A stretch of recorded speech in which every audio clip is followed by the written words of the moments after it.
My name's Larry Wood, and I'm the founder and director of the Florida Hawksbill Project. The idea behind the Florida Hawksbill Project is to document the abundance and distribution of hawksbill turtles along Florida's coastline. And so this is an animal that has been very close to extinction. We'd like to think that they're on their way back. We'd like to think there's some good news in their recovery. But this is an animal that genuinely needs a few people helping him out. And so I'd like to find out as much as I can about them so we can apply that information to their protection.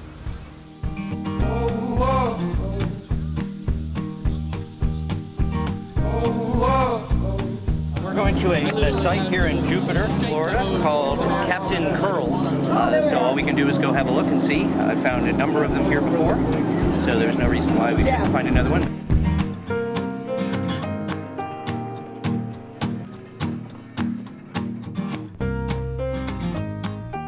Offshore, there's a whole population of hawksbill turtles that use the reefs but don't use the beaches. And this was one of the important questions we were wondering, is why then, since these turtles really don't need Florida for reproduction, why would there be as many as there are here? The license plate program has been absolutely critical to me being able to get the equipment required to ask some of these questions. So what we're finding is that Florida is an important place for at least some of the hawksbills that are found around the region to come and develop.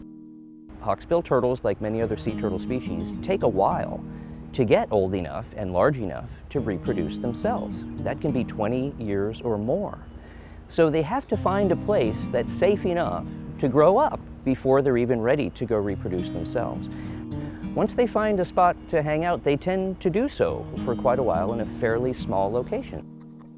When we do come across one that we'd like to sample or tag or learn a little bit more about, we can gently hand capture the turtle and then bring it to the surface and then put it aboard a boat, at which time we can do measurements, we can take samples, we can take photographs, and we can also tag the turtles for future identification.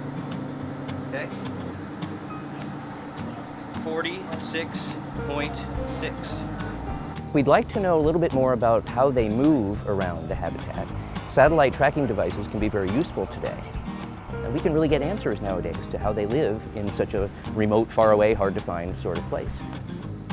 And so the satellite tracking devices that were provided by the Sea Turtle License Plate Program have been absolutely instrumental in determining the type of habitats they like and how they use these habitats. What's the range? What's the movement patterns? Once we know where hawksbill turtles are, we can more effectively protect them. Thank you for your time.